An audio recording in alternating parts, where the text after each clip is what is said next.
Pala guys, pull out kami ng outdoor kasi may leak, wala nang lamang pre, no? Ubos, ibig sabihin malakas yung butas nito. So pull out namin tong itong outdoor, pero yung indoor pipresyonan ko na rin para sigurado. So tatanggalin ko muna yung mga line. So ayan. Siguro siya nag-graduate ito. May tertuloy. Nag-graduate siyang teacher doon. Tapos Sorry ba? nag-aaral rin ako eh.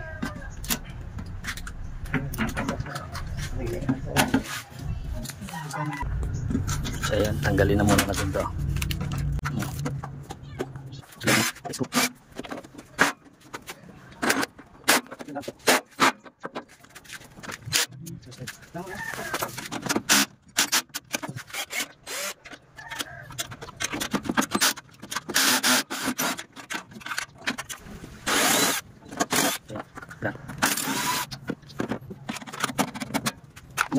Mana? Yan.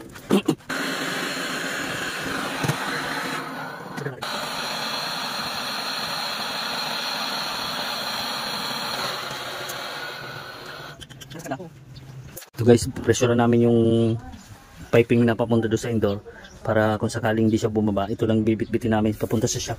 Itong outdoor lang na to, para ito lang yung tanggalin namin. Ito pressurean ko muna tong indoor. Ayan yung piping niya papunta doon sa indoor.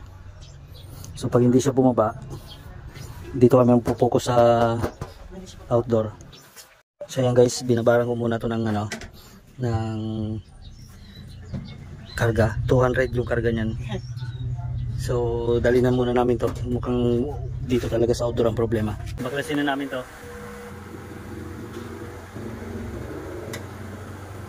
Ito guys yung leak niya, oh. Ito, oh. Ayan, oh. Yan yung malangis. Panasonic to. Ninipis na kasi ng copper tube. Kaya tsaka sakit talaga to dito ng mga aircon, lalo na yung mga ganito dahil maninipis na yung copper tube niya ngayon. Tapos maalat pa yung hangin dito, kaya itong madalas bumigay talaga dito. Mga outdoor, mga condenser niya bumibigay kasi maalat yung hangin dito. Malapit kasi sa dagat. I-leak-test ko muna to. So guys, pressurean ko muna para malaman namin kung saan yung leak. Sige, sabunin mo. Simula sa taas. Kasi sa may naglalangis.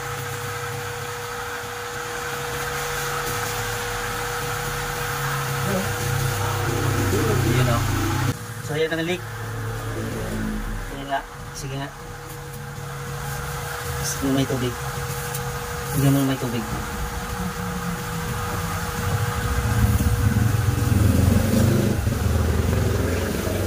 Ayan o. Lakas. So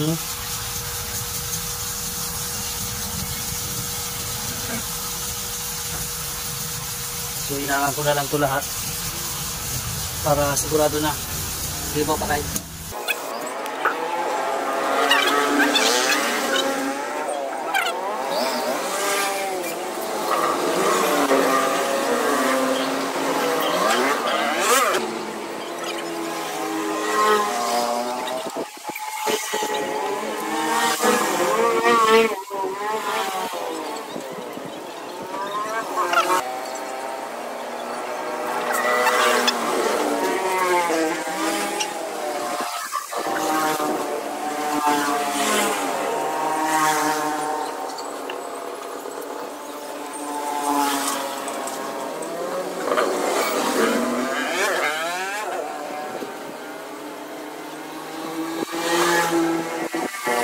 So yun guys, yung hininan ko na yung simula doon sa taas. Ito lang naman yung leak niya dito. So yan, pressurean ulit namin. Ito guys yung aircon na hininang. So linisin ko muna ito bago namin ikakabit para okay na siya pagka ibinalik namin malinis na. Muna na mga pressurean mo rin.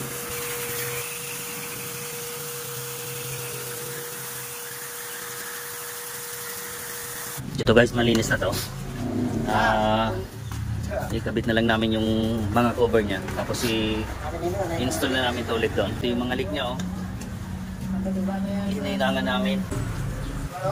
So yun guys, balik na namin yung mga cover niya. Yan.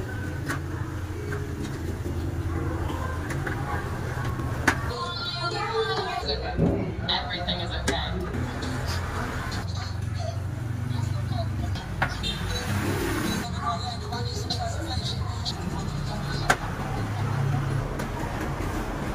So yan guys, buo na.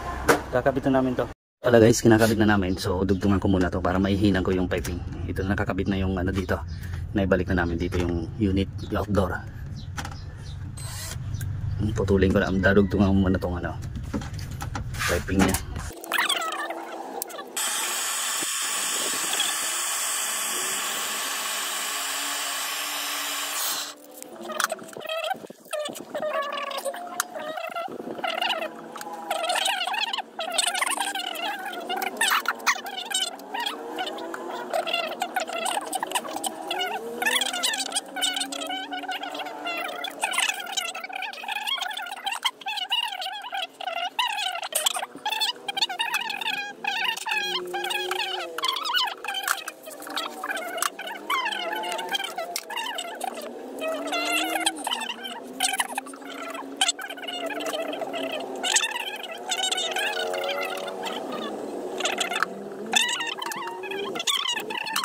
Ito guys yung ano, nakakabit na yung mga wirings niya.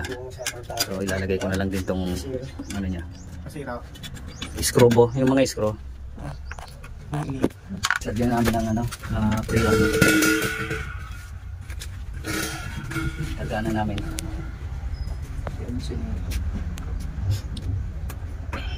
Yun si singaw yan. Kasi mong timiran yung singaw.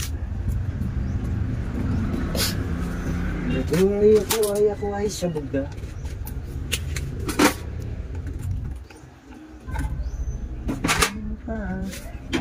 Ako siya bugda. Ako siya bugda.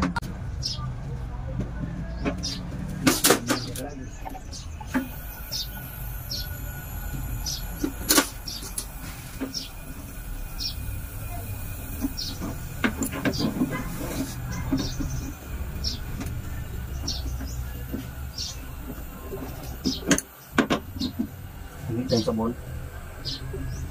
Isang tislik lang, tis. Foam na may sabon.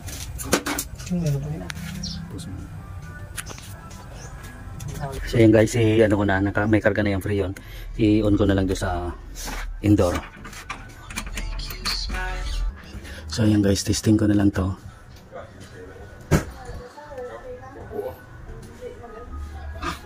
Ayan, gumana na siya.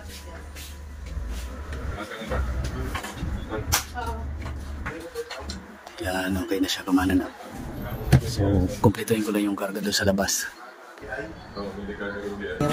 So, ayun guys, okay na to. Nakana na siya. So, ito yung karga niya. Kumpletuhin lang natin. 140.